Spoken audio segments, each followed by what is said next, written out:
What's up, everybody, and welcome to the Box Out Boys podcast. We're the NBA podcast of the people. Your home for lukewarm takes and substandard analysis. I'm Titus Two Shots Dominguez, and with me, as always, is Chris the Stats Man Gorman. Hit him with the stats, Chris. The Boston Celtics are 6-0 when Tatum shoots under 40%. Oh wow! So Tatum just needs to keep playing poorly. Boston will keep winning. Yep, that is a stat. And he's currently in a lawn war with his neighbor. It's the lawn boss, Joey McCroskey. Get that, Joe? It's not a war if the other person isn't fighting back. So, well, I guess maybe not, right? The initial attack happened. The initial attack happened. This is starting to sound political, and we're going to get away from it. I've responded accordingly with sanctions of my own, and we'll see what happens. Sanctions have been had. Speaking of sanctions, the Boston Celtics have put a few sanctions on the Dallas Mavericks here in game 1 and 2, taking the 2-0 lead. First game was pretty much a wash or a blowout there, and then game 2 was a little more interesting, and then kind of slipped away, maybe came back, possibly a controversial call at the end. Mind games being had by Jason Kidd, started by Jason Kidd. A lot of things going on, a lot of action going on. But first, let's go to you, Joey. Maybe if you want, you can take us through a little bit of what your thoughts were pre-finals, because you weren't able to make the preview show, and then from there you can let us know kind of your thoughts on games 1 and 2. How'd that play out? Yeah, I think pre-finals, I thought this would be more even than it's been so far. I think the cohesiveness of the Celtics was going to be kind of problematic for Dallas, but Dallas had what you would assume would be the best player on the floor, and then potentially, maybe the second best player on the floor in Kyrie and Luka. And kind of thought, there'd be this concerted effort from the Celtics to make things uncomfortable for them, but we've seen Luka be made uncomfortable a lot in playoffs, not just this season, but past seasons.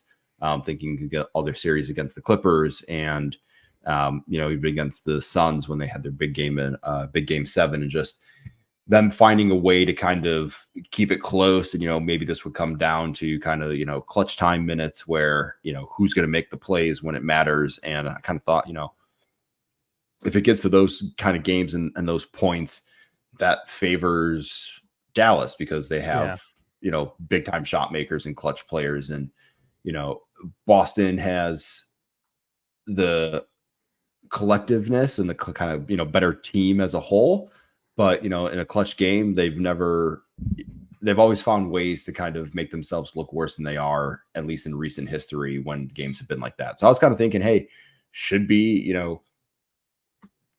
for every pro that one team has, the other team has a con, or for every pro that team has, the other team has the con, right? So it was kind of going to be a balance, and maybe it'll come down to some kind of hit or miss things. And obviously, Boston has absolutely frustrated the entire Dallas Mavericks teams. Luka's put up numbers, but it looks very difficult for him. Yeah, I think back to that funny clip or whatever that I found of like him talking to LeBron, and it was like, yeah, I had to have a triple double. Oh, you won that series? No, I lost that one too. Like, it's kind of like, hey, we thought Kyrie and what he's done, what he did against the Timberwolves and kind of how they played, it was like, hey, he's finally got a guy with him. And then everybody else was doing really Gafford and lively, and like everybody has just gone silent. Everybody's gone quiet. And there's the thing that's like stood out for me the most on Dallas has been, it seems like there is zero confidence from anybody. Even Luka looks kind of, I'm gonna say gun shy, but he's more sloppy. He doesn't look as intense, right? He's getting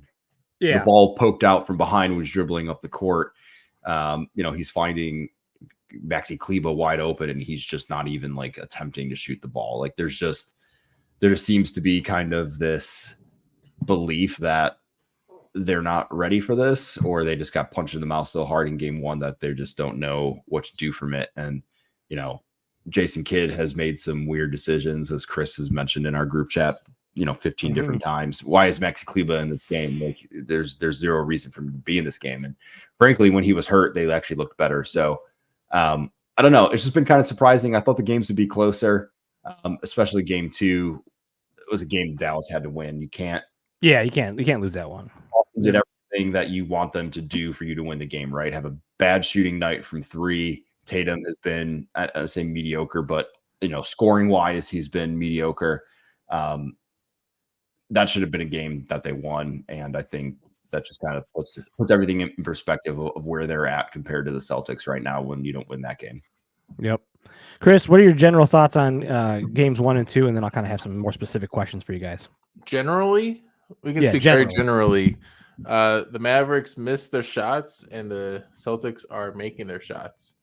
Luka has 8 made threes in this game. Nobody else on the Mavericks has more than 1.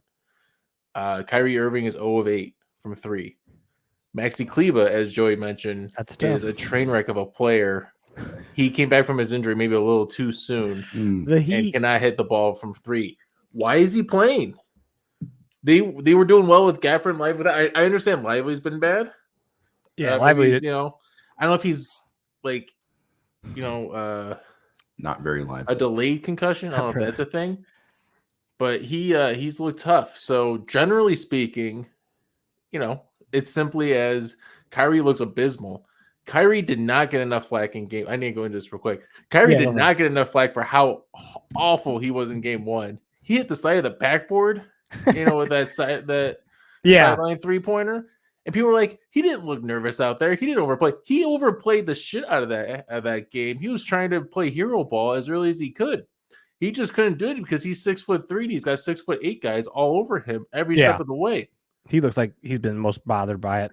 Yeah, and what are the two or three main things you think are the issues for the Cavs? Like if you had I mean, obviously there's a lot kind of going wrong right now, and the Celtics are playing great at times, but then also showing some weaknesses. But what are the 2 main things you're like, look, this is the biggest issues for why these guys are down 2-0? Chris? They're shooting. Derrick Jones Jr. was shooting 35%. Looked like a sharpshooter. I went over this extensively last round against Minnesota. Yeah, they're leaving him open now. Again, Maxi Kleber, and they have Gafford and Lively who can't shoot. Kyrie, as I mentioned, is 0 of 8. We just need somebody to help spread the floor, because if they don't, they just stay in on Luka. And credit to Boston to being able to have 4 or 5 different guys that can just stay on Horford without having to really double team him. They do a little slight hedge, but they're really staying on the guy, without Luka and letting Luka kind of shoot. So individually, they need to. Yeah, it's the shooting, man. Joey, what are your two or three main things?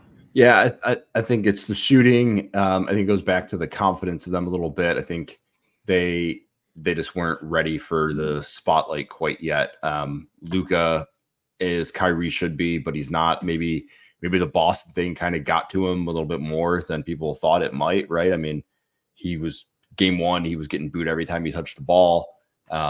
They were throwing up quotes that he made about, it not being, he thought it would be louder in there. They were kind of trolling him. Maybe he should have walked around with his incense a little bit more. Maybe he should have had his incense, to. That felt like somebody when they get punched. Demonize that didn't hurt. Yeah. Yeah. That doesn't hurt. That's as hard as you can hit. While they're staggering back, like, okay, dude.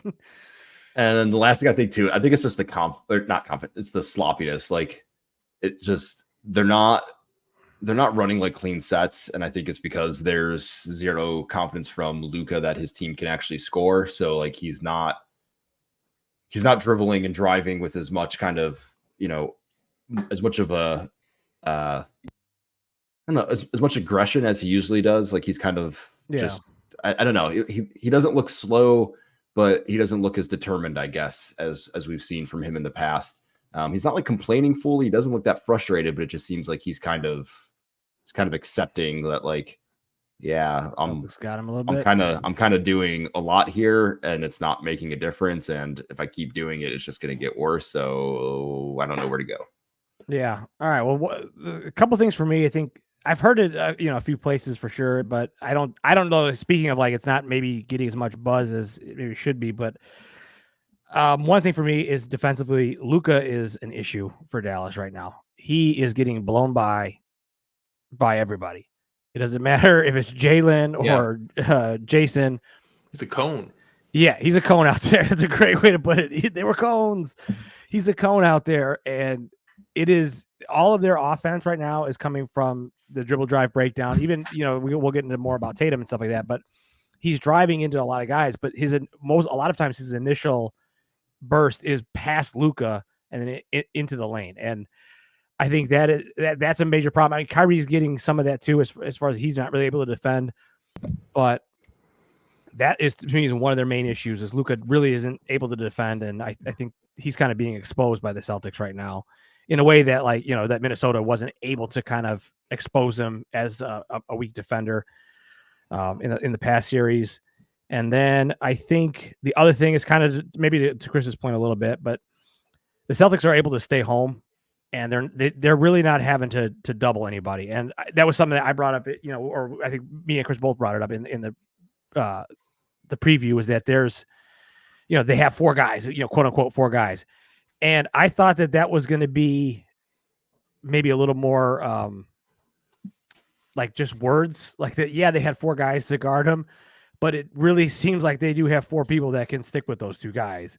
And they're not really worried about the switches. And then even when the switches, quote unquote, gets a bad matchup like a Horford or something like that, they're doing all right. Pritchard's looking good against him. Pritchard is Hauser picked his pocket a couple of times. Yeah. So they've just been, and then the way they kind of show the double, but then recover, and the way they're kind of they're not allowing any of the corner threes, which is why they're not shooting as well from the 3. They're making them shoot from above the break is kind of the buzzword that's been going around, above the break. And Jerry Jones Jr. is not hitting those threes. And then the lob presence is just not there with Lively and Gafford. Like they're not getting those drop off. So big in there. Passes. Yeah. He's so big in there. And then, I mean, even Jalen's blocking people in there. And I was going to say the paint defense on Derek White, Jaylen Brown, even Tatum. Like those guys are guards, but they can really play interior defense at a pretty high level. Yeah, and then one other thing that kind of surprised me was, kind of going into the closing thing, what Joey was bringing up, right at the beginning there, that if this was a close game, it was supposed to favor Dallas, right? I don't think it is. Like what's weird. It's not because of the offense from the Celtics; it's from their closing defense. Even when it's like the first game, they didn't get close. Obviously, they really didn't get close, but they got to 8, and then Boston just put the clamps on. That's when the game started. Yeah, that's when the game started. Yeah, the Jalen quote was cold, man. But then in the last game when they had that double block from Jalen and Derek White, which potentially could have been a foul, or whatever, but he could cut it to 3 points right there, and he doesn't. They lock him up. They block that shot. It's only. Or it becomes a 5-point lead, and then that's it. But that's been surprising to me. I did not think that they were going to have that sort of closing defense. I mean, they showed it a little bit against Indy, but I thought that that's Indy. That's not this team. But they've been able to do it so far. So, you guys notice that when Luka isn't the one initiating the offense, he's basically non-existent on the court. Yeah, he's always been like that, right? I know. It's just like it's so obvious now. It's like when Kyrie has the ball, like sometimes Luka won't even be on the screen, right? Like Kyrie will get it kind of in the corner and he'll kind of try and work his way into the paint for one of his little floaters or layups. And like, you don't even see Luka like flashing or doing anything. He's just kind of like back by the half court line, just kind of taking a breather. Taking the playoff. Like LeBron always got knocked for that. Yeah. But like Jordan was called that. It was probably a smart move. He's taking a break off the court, right? That's what it's called. He's playing 45 minutes. Yeah, and that's kind of what I think there may be some if they continue down this path and the Celtics do finally win the series here. I think maybe Luka might start seeing some questions here in the offseason. He should. But if the Celtics do finish it out, they got 2 more to go, a long way to go, going to Dallas. Obviously, the talk has been about who is the Finals MVP. I don't think there's an answer for that yet. So I wanted to ask you guys, how will the Finals MVP be decided, or how do you think it should be decided if the Celtics were to win it? I think if Dallas were to do a comeback, either Luka or Kyrie would have to be amazing. It would kind of, write itself. But if the Celtics did it, Chris, how do you think it should be decided? Do you think there's a favorite right now, and then kind of how should it be decided, or how do you think it will? Like, what do you think will matter most to people when they're kind of picking between? Because right now I feel like it's Holiday and Brown seem to be the two hot guys. I've been hearing Derek White too. Yeah, Derek White's getting buzz. Porzingis after game 1, he's out now with his torn medulla retinaculum, allowing dislocation of the posterior tibialis tendon. So he's day to day right now, according to Shams. The hell did you just say? That's what Shams wrote, man. That's just reading what I saw. Yeah, I saw an X. What do you think? How do you think that it would be decided, or how do you think it should? So right now, okay, we can. And this kind of feeds into your other question. Like Holiday kind of looks like the favorite, right? His defense actually has been living up to par. Josh Hart, Jalen, maybe they have some of this. We'll see. They're NBA players, but again, I don't. Jason Terry got boxed up a little bit in the 2011 series, and he figured it out. So we'll see what happens. I think they'll be able to figure out. But Holiday was just kind of taking the shots that was given to him, and he even said that post game with Tatum was feeding him. Tatum does not look good. And I think that's credit more to Dallas' defense than Tatum as a person, because they did this against Edwards and Jalen Williams. But sorry, so going to your question about the MVP, I think it'll be decided by who looks the flashiest, who looks the most engaged, and right now it looks like Jaylen Brown to me. Okay. Because I think if he can keep up with what he's doing, I think he's the most likely to be able to keep up this for another 2, 3, 4 games than Holiday or Derek White. So I would put money on Jaylen Brown right now. I know Tatum's still a favorite. Yeah. Tatum just doesn't. I rewatched the game today after telling you guys. I'm like, I think Tatum. He just doesn't look that good. He really doesn't. I definitely got some Tatum looks boxed. So I think Jaylen Brown's the guy. We'll get into that. Joey, how do you think it will be decided? How do you think it should be decided? Yeah, I think it's going to be Jaylen Brown. I think Chris's point is spot on. He's the most likely to continue the run of play that he's had. The only way I think somebody takes it is it's Drew Holiday. If he has, 2 or 3, if they go 5 more games where he has, like he did in game 2, right? 21 points and just hounding on defense and just kind of changing the game with some flash plays. But Jaylen looks to be the most likely to do it. Because I feel like even if Tatum goes out there and throws up like a 50-point game, like it's not like Jaylen Brown's going to have 10 points that game, right? Like if Tatum's going for 50, Brown's going to go for 25 probably. And then the averages are probably still going to work out in Brown's favor.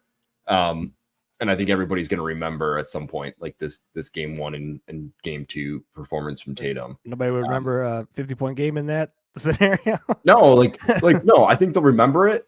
I think it will absolve Tatum of being bad in games 1. Like if he has a 50-point game, right? People are going to forget that he was quote unquote like bad in the series, right? As a total. Absolutely. But I think from like a voting standpoint, it's not going to do enough to kind of sway people from going from Brown. The only way maybe it makes a difference is somehow Dallas gets this to game 7, and then the game 7, 50 points comes in game 7. Something like that.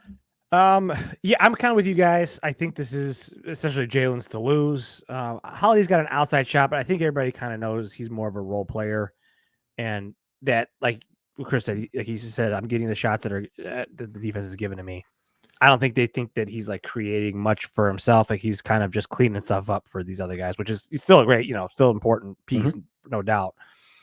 I do think Tatum does have a chance, because let's say he goes 4 or 5 or whatever, or 6, and he has a couple of monster games. Then I think that people start doing he was a facilitator narrative for games 1 and 2.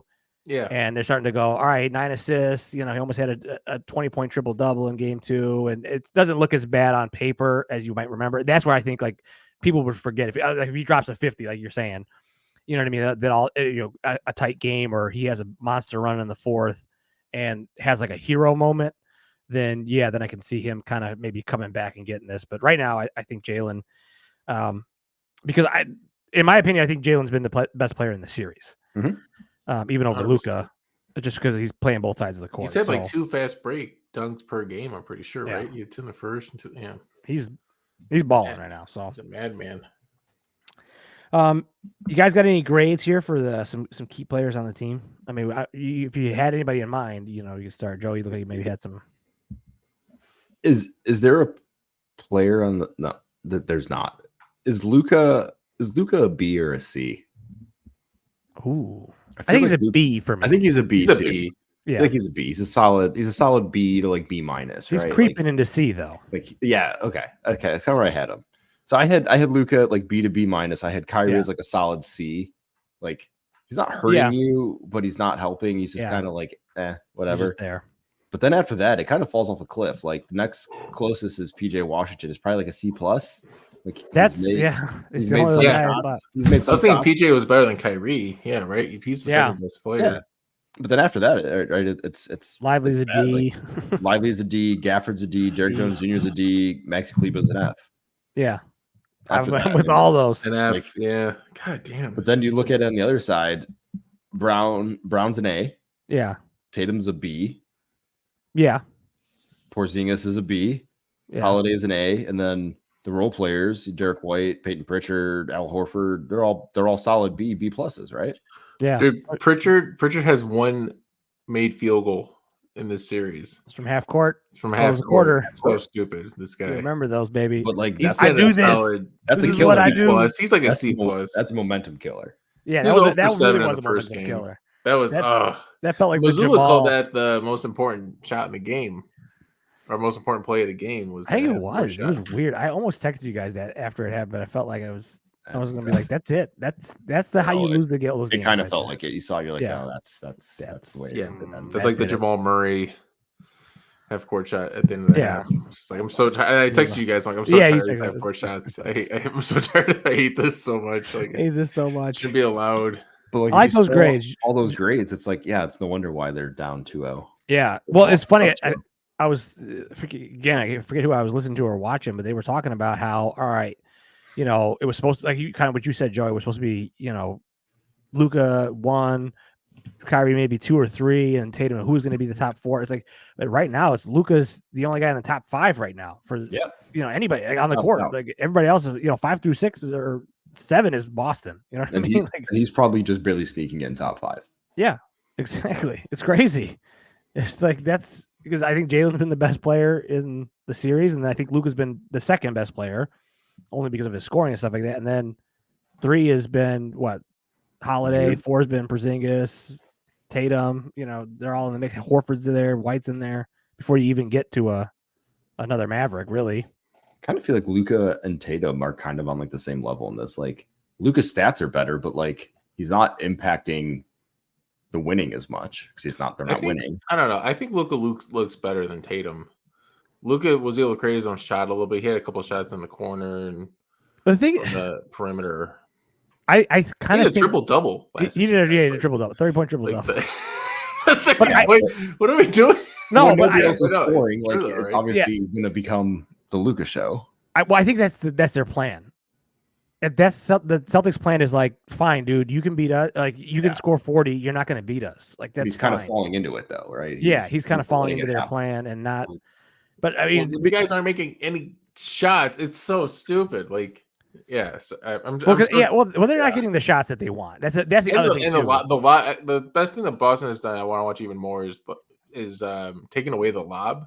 Yeah, I didn't understand why, because I saw 20 lobs a game in those 5 games with Minnesota, and I'm seeing like 2 now. Like, what happened? I still don't really understand it. It's like, I think it's something to do with how they're structuring their defensive personnel. They're not letting those guys be in the just kind of into the action. They're not part of it or whatever. I forget exactly how it was explained, but yeah, it's wild. But it's a lot of it is from Boston about they're doing it. All right, so we kind of touched on this a little bit, but what's been most surprising? Kyrie's inability to kind of get going. Let's call it get going versus be effective, or Tatum's inability to kind of get going. I think both of them are being schemed very well by the other defense. But what's been kind of more surprising to you, Chris? Has it been Tatum kind of not getting his offense going, or Kyrie being a zero? Kyrie for me. I'll start with Tatum and why it's not Tatum to me, because I mentioned already, like Edwards got a little box against Mavericks has a good defensive scheme where they I don't even know how to explain. It's like it's like they do a zone but with the man, and they help out really well. They hedge really well with that's the only time Cleveland actually does well is on the perimeter. He can't do anything to block a shot. I don't know why he's anyways. But Tatum, the stat with him is he's been passing out of 61% of his drives in game 1. And perspective, he only passed out of 25% of his drives during the regular season. So Dallas is collapsing hard on Tatum. Yeah. And it's working. The problem is in game 2, Holiday goes 11 of 14 from the field for 26 points. So when you got something like that going on, which Drew Holiday, that was the second highest point output of the season. So, Dallas did their defensive job. Like I'm sure when they looked at the tape, like, hey, this is what we wanted. It's just Drew shot 11 of 14. Like that's just what happens sometimes, right? So, but Kyrie, I honestly didn't know what to expect from Kyrie because coming out of the OKC series, he was averaging like 16, 17 points sometimes. Looked like they were really able to lock him up, and then then Minnesota couldn't get him going. Couldn't stop him. They didn't put Jaden on him soon enough. Even when he did, he couldn't really lock him down. He could only kind of contain him a little bit. But against Boston, he's locked down. He can't do anything. And it's so annoying to watch because I'm like, why couldn't Minnesota do this? So I think there's a little bit more personal stuff going on with Kyrie on this. I honestly believe so, even though no one's willing to admit that. But yeah, Kyrie, I'm a little surprised with. Anyways. Yeah. Joey, are you surprised more by Tatum or Kyrie? Yeah, no, I think Kyrie's probably about to retire here pretty soon. Just gonna keep speaking that into existence.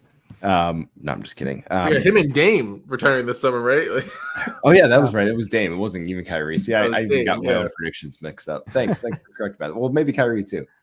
No, it's definitely Kyrie. I think you said it perfectly. Like coming out of the Oklahoma City, everybody's kind of like, all right, it's the Luka show. Like he's got it, and the other guys are coming along for the ride. Right, Gafford is coming out and Lively and these guys. Then in Minnesota, it was like, oh wait a second, here's these two guys getting 60 points a game between the two of them, and he looks like a shell of himself.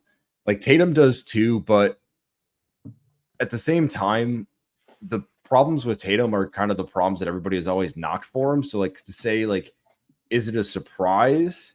It's kind of hard to say that because like when Tatum has bad games, this is quote unquote bad games, right? It's kind of what we're talking about, though, bad right? mid-range jumpers, kind of pivot, fade away. But he's also kind of playing into the role quite well because, as you said, right, he's passing out of all these situations and he's forcing a little bit, but he's not over forcing, and he's getting other guys involved, and like he's not at this point hurting them, right? Like there hasn't been a time where you've looked at it and been like, man, Tatum's playing really bad and he's hurting them.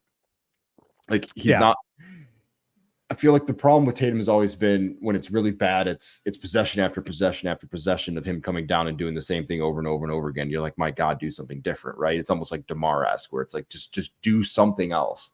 And like it doesn't feel like that's happening. So it seems like they've kind of broke out of the mold. And the thing that I've always been most concerned about with Boston was, hey, when things get bad, they fall into the same old tricks and the same old bad habits. And they're not doing that right now. So to me, like they're surprising in the fact that they're not doing that. So I don't think you can say Tatum has been, I don't think you can say he's been bad. I think you could say he's been like less offensively stellar than you would have wanted him to be. Yeah.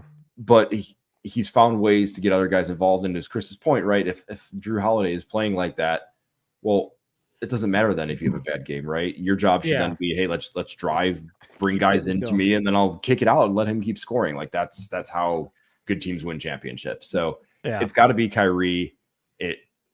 He was the reason that anybody thought the Mavericks had a chance when they traded for him a season and a half ago. It was kind of like, all right, this is the piece that Luka needs. And for him to disappear at this point is kind of it's going to be the reason that they lose the series. There's no ifs, ands, or buts about it. Yeah, I think one of the reasons for sure. I think you guys are right. I think when I was originally thinking of this question, I think it was still in like game mode when I was watching Tatum, and I was I was extremely frustrated by him as a guy rooting for the Celtics. But kind of after having some time to sit with it and think about it and like go over the the plays in my head, I think you guys are right. This is kind of what Dallas is forcing him to do. They're making him give up the ball.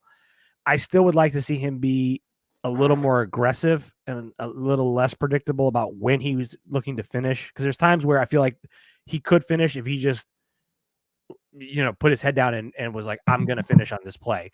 Versus I feel like a lot of times he's driving to pass and not really even making the read about, hey, should I, score here? Or is it that I needed to get rid of the ball? And I would like to see him be a little more decisive there. And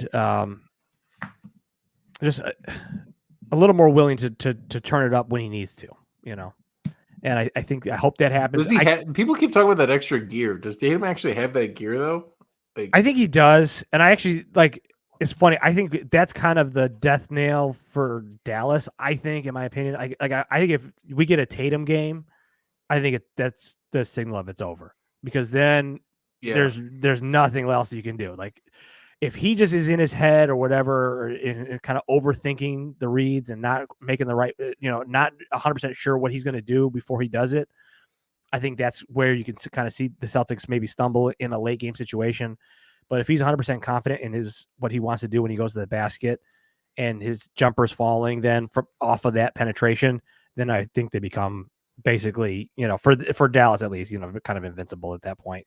But I think there's still a piece away. I think, it's funny. I was kind of actually comparing him to a little bit to LeBron in the finals, and not that he's like that great of a player, but like kind of that way he plays, where it's not very like graceful. It's not very, like flashy, kind of like a Kyrie or a Luka.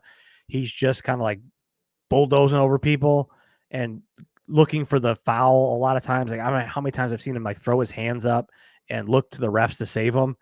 And I'm like, dude, it's the finals, man. You're going to get hit. You got to go in knowing the contact's there.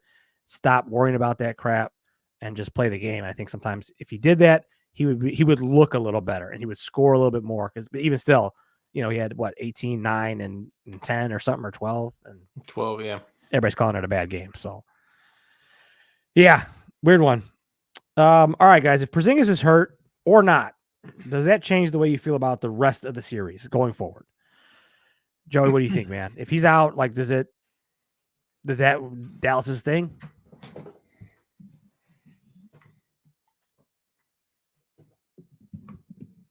I think you're muted there, Joey.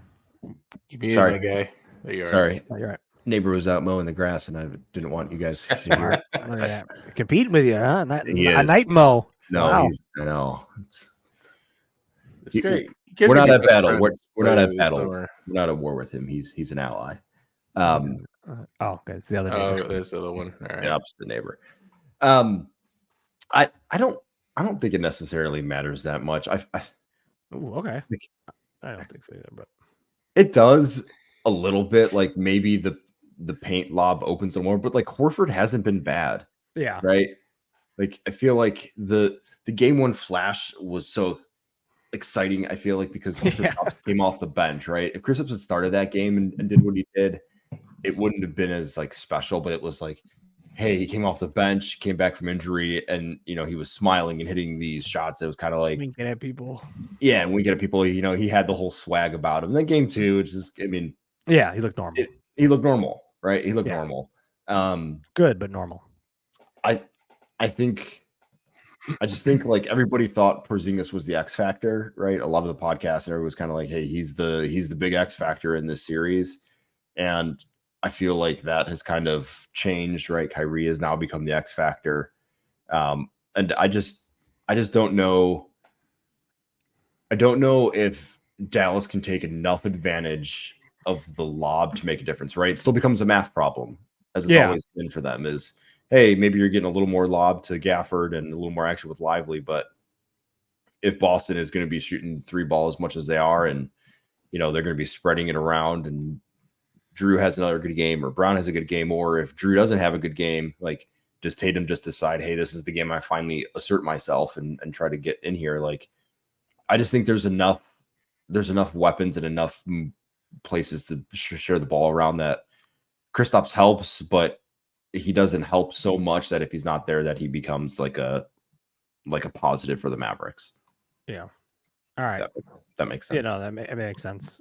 Chris, what are your thoughts, man? Just anything, or is this kind of a... So this for the sake of just be like, no, yeah, it doesn't matter. The guy does. No, it matters. Kristaps was the highest plus minus guy last game at a plus 12. Derek White was a plus 8. Holiday was only a plus 6.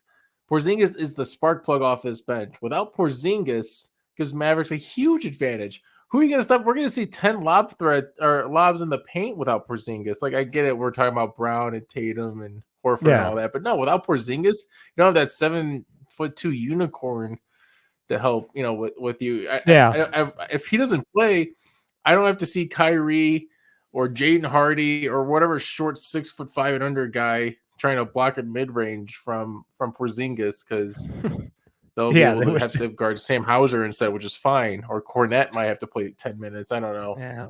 I think it's huge. I think Dallas could take this back 2-2 if Porzingis doesn't play at all. Does not play. And a lot. To be fair, I was gonna say it's not a big deal until Joey started talking. This is kind of the Kobe White thing, but I'm still gonna stand by it. I actually kind of believe what I just said. So, anyways, I actually kind of believe it.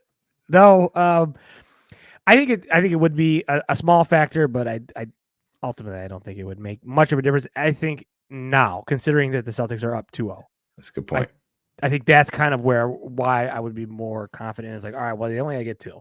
And they'll get 2 non-Porzingis games. But all right, guys, we're about wrapped up here for tonight. But when we come back next week, I haven't seen the schedule yet. I know it's Wednesday night's the game, and then Friday night, and then so much time between games, it sucks. Monday would be the following game. Monday. So are we Wednesday night? Are we podding, or are we watching Game 7? Or would that be what that would be? It would be after Game 5. All right, it would be after Game 5. We're gonna get a Game 6. So are we getting a Game 6? Are we talking about a champion on Wednesday night or Tuesday night, or are we previewing a Game 6 in Dallas? What are your guys' thoughts, Joey? I think we're talking about a champion. Oh, all right, I like it. I think Dallas wins tomorrow night. I think there's just got to be like an extreme sense of urgency. I think you're going to see efficiencies just at an absolute low, but Dallas is going to throw everything at, the kitchen sink and just go crazy shooting. And I don't know. I think it's going to be an ugly basketball game tomorrow night from Dallas, but I've got a feeling that the desperation is going to be enough to just like squeak them through. But I think it's going to be all they can muster. The hole just seems too big. The morale seems too low. I don't think they have it in them to force it any further than that.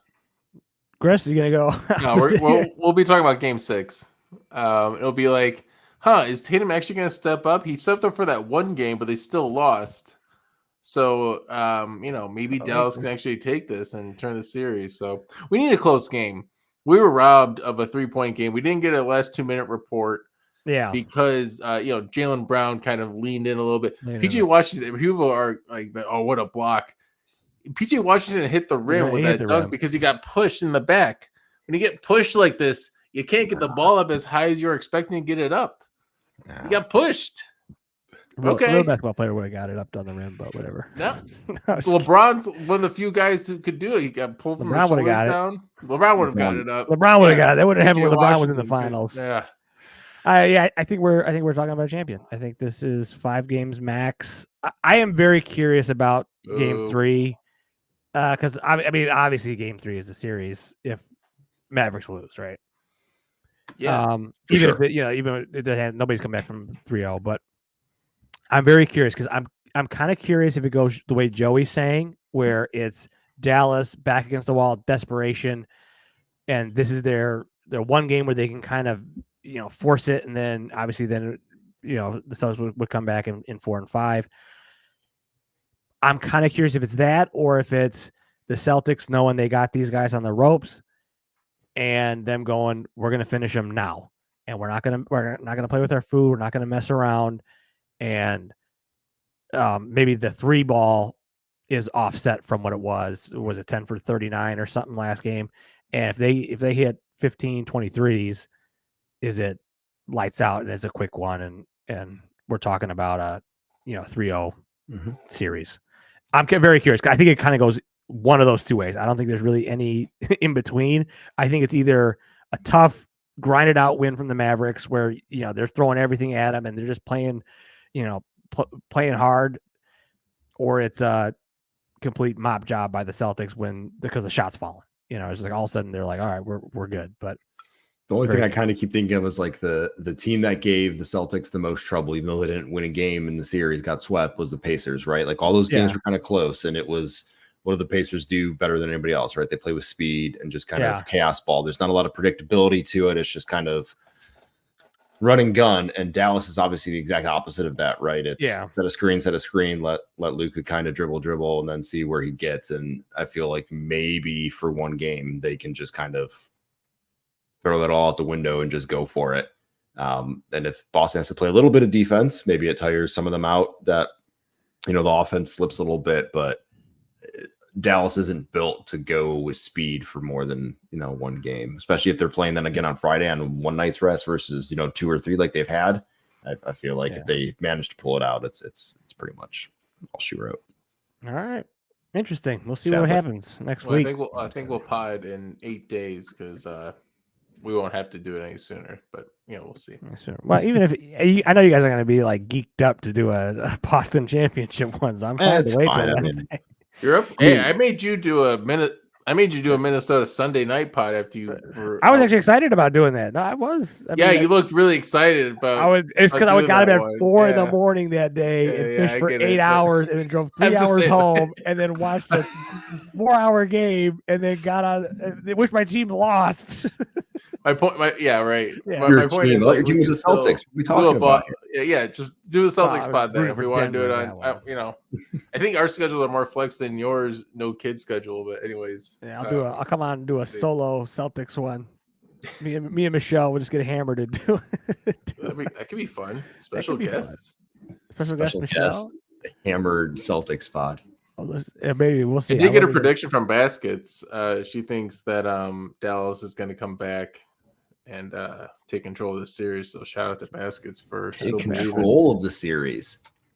So they're winning the next 3. So she hasn't watched any of the games then. She's saying that Mark Cuban's going to get up under their ass and he doesn't own the team anymore, right? She knows that. Still ambassador. What is his role now? He's still like he's there. He's there. Yeah, he's in the building. Where do you? Yeah, it's some sort of A-Rod thing.